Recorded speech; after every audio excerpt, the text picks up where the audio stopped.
एक बार बादशाह अकबर को पान की तलब हुई। उन्होंने अपने एक खास पान वाले को पान लगाने के लिए कहा। उसने पान बनाकर बादशाह को दे दिया। बादशाह ने चुपचाप पान खाया और उस पान वाले को अगले दिन आधा किलो चूना दरबार में लेकर आने को कहा। वह नहीं जानता था कि बादशाह ने उसे ऐसा क्यों कहा। वह चुपचाप चूना लेने बाजार चला गया। उसने दुकानदार से आधा किलो चूना मांगा। दुकानदार ने उससे पूछा कि इतना चूना क्यों खरीद रहे हो। उसने बताया कि किस तरह उसने बादशाह को पान दिया था। दुकानदार को समझते देर न लगी कि कुछ गड़बड़ है। उसने पान वाले को समझाया कि दरबार में चूना लेकर जाने से पहले बहुत सारा घी पी कर जाना। उसने सलाह मानकर वैसा ही किया और दरबार में जाने से पहले खूब सारा घी पी लिया। दरबार में पहुंचने पर बादशाह ने उसे सारा चूना खाने को कहा। वह हैरान रह गया। उसे उम्मीद न थी कि बादशाह ने उसे चूना इसलिए मंगवाया था, लेकिन वह तो इसके लिए तैयार था, इसलिए उसने सारा चूना खा लिया।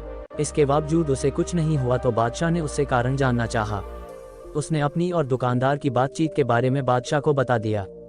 अब बादशाह उस व्यक्ति से मिलने को उतावले हो रहे थे जिसने उनके मन की बात को पहले ही जान लिया था। बादशाह ने हुक्म दिया कि उस दुकानदार को अगले दिन दरबार में हाजिर किया जाए। अगले दिन उस दुकानदार को दरबार में लाया गया।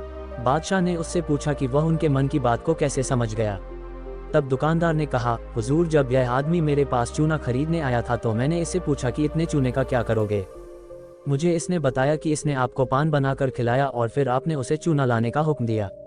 तब मुझे समझते देर न लगी कि जरूर गलती से इसने पान में चूना थोड़ा ज्यादा लगा दिया होगा, जिसे बादशाह के मुंह में छाले हो गए होंगे, और इसी का एहसास करवाने के लिए आपने इससे चूना मंगाया। मैंने इससे सलाह दी कि दरबार में जाने से पहले घी पी कर जाना, जिससे अगर तुम्हें चूना खाना भी पड़े तो उसका असर कम हो जाएगा। ये दुकानदार और कोई नहीं बीरबल ही थे। बीरबल तो आखिर बीरबल थे। अकबर बीरबल के ऐसे ही किस्से और कहानियां सुनने के लिए हमारे चैनल को जरूर सब्सक्राइब करें। धन्यवाद।